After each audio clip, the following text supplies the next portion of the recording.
Ladies and gentlemen, welcome back to Gaming with me, Tony Mo, and we're here today to talk about Bounty Hunt inside of Titanfall 2, my beloved Bounty Hunt. You guys know how highly I have spoken of the Bounty Hunt game mode, one of my favorite modes in Titanfall 2, but that doesn't mean that I'm not aware of some of its issues, some of its glaring issues, and some of its more underlying issues. So today we're going to do a bit of theory crafting. Even if Respawn never sees this video, or even if they don't care about what I have to say, or what any of us have to say, which I don't believe is the case, I still think it's fun to sit down and talk with other members of the community, other die-hard Titanfall 2 fans, about these sorts of things, get some discussion flowing, and really consider our perspective as the players.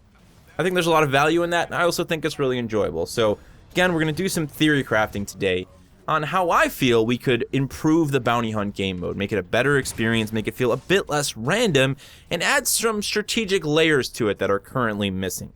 Let's actually start by just pointing out the obvious glaring issue that the mode currently has, and that is nuke eject and Titanfall being able to do instant kill or damage to VIP bounty targets. This needs to go away like tomorrow, please.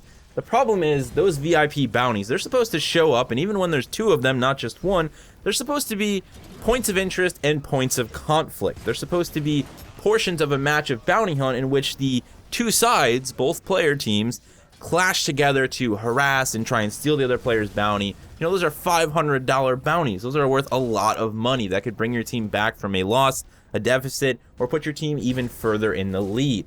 So those are supposed to be, you know, big, like sort of turf war battles, like where you sabotage and you're trying to snipe out the other team's Titan and steal it at the last second. That's supposed to be what it's about. But instead, Bounty Hunt is currently this every time a VIP Titan drops in. Your team leader gets on the phone, he gets on the, the radio, he's like, "Give me the radio, quick! I've got to make a call to command. Command, we need a Ronin with nuke eject or a North Star with nuke eject, preferably either of those two. If they bring tethers, that's great too. We need them to show up on the east side of the map at the A farm point. There's a VIP Titan there. You could have them tether and nuke eject on that Titan, that'd be great. Thank you, have a good day." That's pretty much Bounty Hunt currently. That's exactly how it goes. People just get their nuke eject Titans to show up. They claim the VIP bounties. They claim the other team's VIP bounty if they're not running a nuke eject. It's just really lame. It completely takes away that turf war element that should be there every time those big cash VIP Titans drop onto the battlefield.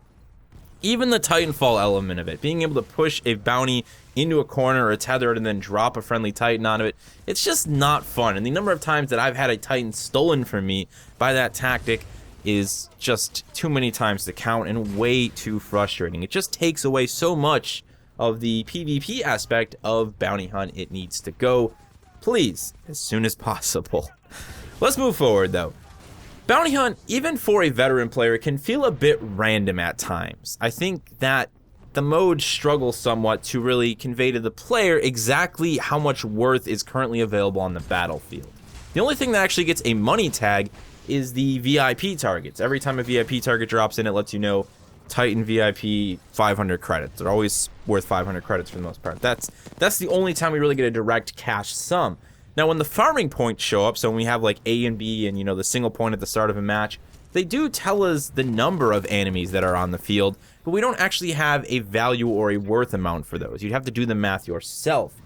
And even if you did do the math yourself, there's nothing consistently there on the screen to really help you, just on the fly make up a tactic or a decision. I think that small change could go such a long way, just letting us know exactly how much cash value each of these farming points has once they hit the ground and how much cash value they have as they degrade and as they are destroyed over time.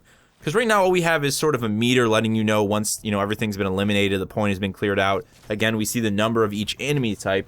If we had an actual cash value, that was then put on screen there on our HUD to let us know, okay, there's whatever, 1,000 credits there right now. And as it depletes, we see the credits fading away. Okay, there's 300 credits left now. That, to me, that consistent knowledge of how much money is available on the battlefield at any given time, at least when it comes to the AI, could add a huge strategic element to the game. Let me just give you an example. Let's say that my team is up 500 points, and 2 farming points just dropped in. We just finished the banking phase of the game. We're up 500, they're down 500. My team now can look at the numbers and say, okay, so farming point A, that's the point that we are currently closest to. We have pretty much everybody here. We've got a couple Titans. We really have this on lockdown. We could farm this and get 1,000 credits and put ourselves even further in the lead.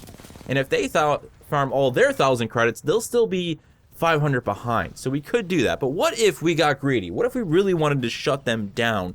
How about we leave 2 guys here to farm, and the rest of our team is going to go harass and try and steal some of their $1,000, give ourselves an even larger lead, and end this game even quicker. That's the type of tactic, the type of strategy that you could come up with if you had an immediate cash value available on screen for those farming points. And it goes vice versa, because the other team can now say, man, we're down 500, guys. If we just farm this completely, we'll get 1,000, and then maybe we can play catch up on the VIP way.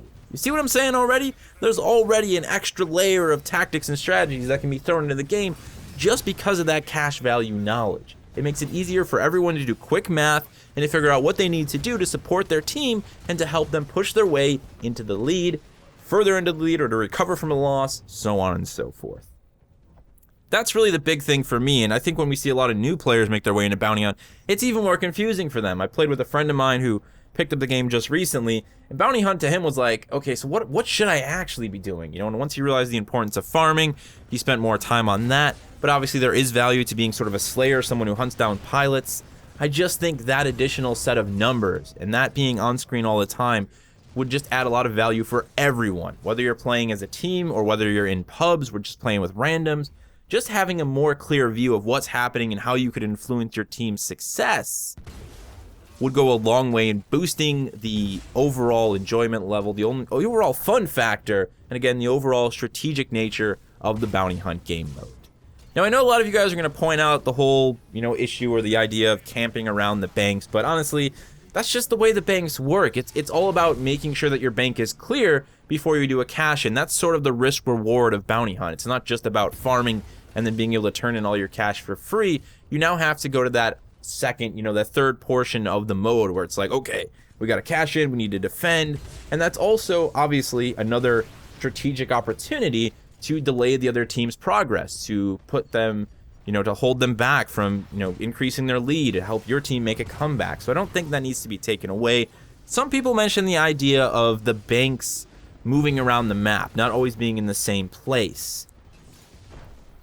I kind of like that, but I also kind of like knowing that the banks are in the same position every time, because again, that gives a more concrete strategical layer to the mode where you can say, okay, we got 2 Titans, let's send Titan to clear A, and then you guys go cash in at A, the rest of us are going to go harass.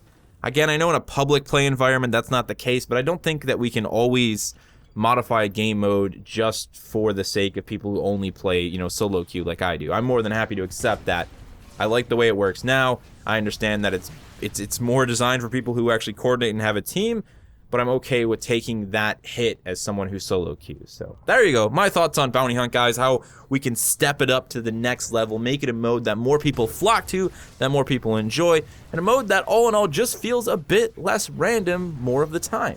If you guys have any thoughts of your own, anything that bothers you about Bounty Hunt that you'd like to see tweaked or modified, or that you think could just make it a better experience, that's really what we're looking for here, please let me know down in the comment section below. Remember, guys, I am not a game developer. I don't know how any of this crazy stuff works. This is just my perspective as a player, someone who has probably spent over 2 days in the Bounty Hunt mode alone. Just my view on how I think things could be stepped up a notch. Thank you guys so much for watching. I'm going to go work on that new closer, and I'll see you in the next one.